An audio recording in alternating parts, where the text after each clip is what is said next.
Hey there, so you are working on HubSpot, but you don't know how to set up a product library inside it. Today we are going to tell you how you can deal with the same. Now in order to set up your product library, firstly go to your HubSpot dashboard, click on the settings icon on the top. Now on the left hand side, click on the products option in the objects section in data management. In the products section, there is an option to go to product library. Click on that option. Here, you can now create a product. So when you click on create product, product can be anything. For example, if we have a SKU of maybe a latest processor, XYZ ARM processor, and then maybe it has an SKU name if you're following that sort of documentation. And then in the description, you can talk about this is RISC processor. Okay.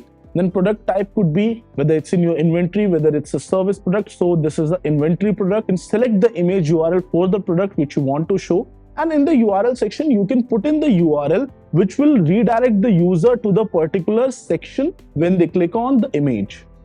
In the price section, you can set the price maybe 100 USD. In the billing frequency, this is something which is a physical product, so we want a one-time billing. If it's something like a service, you can click on annually or semi-annually, quarterly. And unit cost is something below which you don't want your salesman to go. So our margin is of $10, and the pricing in INR is something which we want to determine. So maybe like 8,000 INR. And these multi-currency prices are available in our dashboard because we have two currencies set up over here.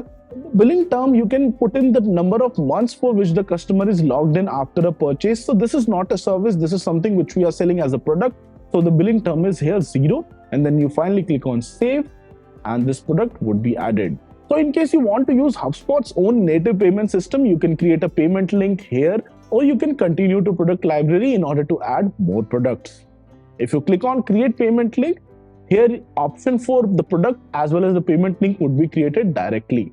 So guys, I hope this was crystal clear, and in case you still have some issues or doubts, feel free to leave them in the comment section below, and we will do our best to guide you. In case you need our one-on-one consultation call, which is absolutely free, you can reach out to us via the QR code on the screen in front of you or via the link in the pinned comment below. And I'll see you guys soon in the next video.